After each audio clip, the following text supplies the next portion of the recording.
everybody. My name is Anissa, and thank you for watching This Is All Anissa, a video series where I bring you tips and tricks to make your life easier, less stressful, and suggest ways to bring you joy. Today is Winning Wednesday, and I want to help you make today a winning day as well as every day a winning day. So today we're going to talk about time blocking. And unless you've been living under a rock, you have heard of the time management system called time blocking. And that is where you time block your day, every single second of your day.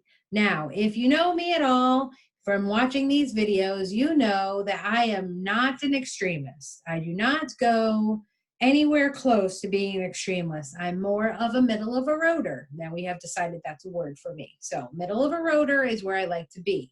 So time blocking does not sound like something I would be into, since scheduling every single minute of every single day sounds a bit extreme. And I agree with you, it is a bit extreme, a little bit too extreme for me, but that doesn't mean that I did not find some benefits from time blocking. Now, if it doesn't sound too extreme for you, I have a suggestion. Go on YouTube and watch Amy TV. That's as simple as it sounds, Amy TV. She is a master at time blocking. Amy Landino is a master. And she has some great videos on how to time block and how you can do it effectively. She uses Google Calendar, she color codes, and she is a master.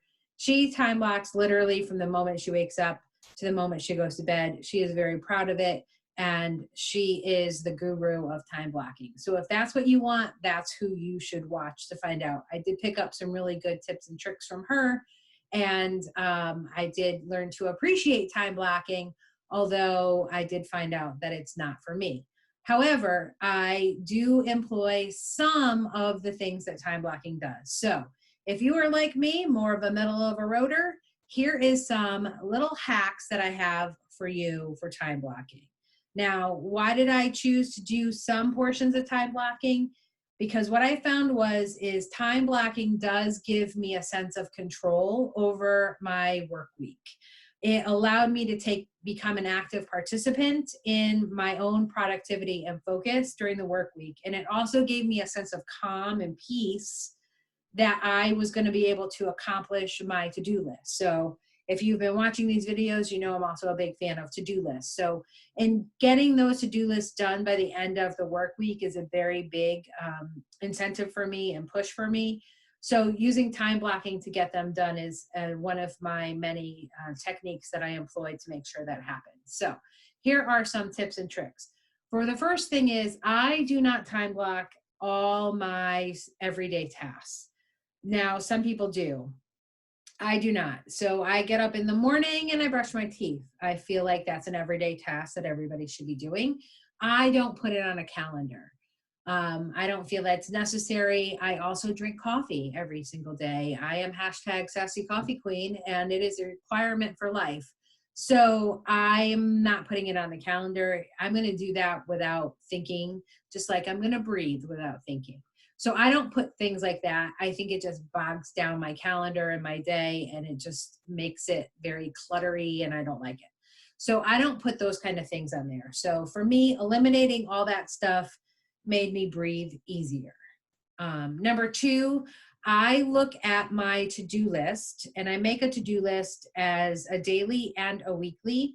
So I put my top 3 things by day, but I also have a weekly to-do list that I keep a running total of everything I need to do for the week.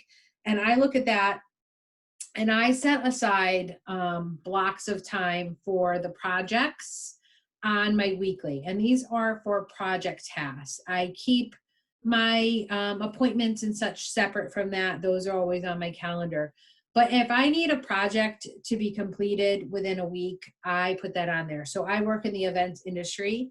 And if I get an RFP in for a very small meeting of, say, 100 people, it's probably not a project I'm going to put on the list. But if I get a meeting for 3,500 people where the proposal is going to take a couple weeks to do, and it's going to have a lot of moving parts, I will put segments of that project and time block it during the week so that I am not rushed to get that done in time. So I do take all my projects that have to do, or if I'm planning a client event in DC or Virginia or Maryland or one of my areas of territory, I will put the planning portions of my client events into my time blocking. So I use my time blocking to create segments during my day where I can devote to projects and getting my projects completed, not actual work tasks that I have to do every single day, because my job changes by the minute. So trying to schedule by the minute would mean I'm changing my time blocking by the minute, which would just be insane to me. So I use my time blocking to set aside specific time for projects.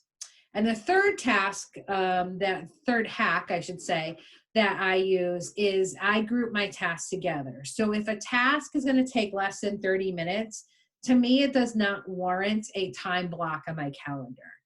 It will need to be grouped with other tasks. So I'll either put it in one of my power hours, or I will set it up to be included with some other things that I want to get done as well. I won't set up a task that's only going to take 5 minutes and clog my calendar with that. It's got to be a 30-minute or more task in order for me to warrant it, putting it on my calendar. And just another little hint, if it's important enough for me to do or need to do or want to do, it goes on that calendar. So all things that are important enough tend to take a little bit more time than, 30 minutes, unless it's like call your mother, you should do that anyway. But if it's going to take 30 minutes or more of your time, then it warrants being on your calendar somewhere. And so it deserves a time block. So those are my 3 suggestions, a little hacks of how you can use time blocking, but maybe not do a full time blocking calendar. So that is, don't put every task on there. Use it for projects instead of every single appointment, and every single thing you have to do. And then also group things together so that they are at least a 30-minute task or more. So those are my 3 suggestions of how you can make time blocking a little bit more manageable and not quite every single minute of every single day. And lastly, but not least, I have a tiny tip for today to bring you joy. And that is write a letter, an old-fashioned letter. Get out a pen, get out some paper, and write someone you love a letter and tell them why you're glad they're in your life. It will bring them joy and it will bring you joy, I promise. And that's it for today. My name is Anissa. I'm so glad you can join me. I will see you again soon. And in the meantime, I hope you all stay healthy, stay safe, and stay positive. Thank you so much. See you again soon. Bye-bye.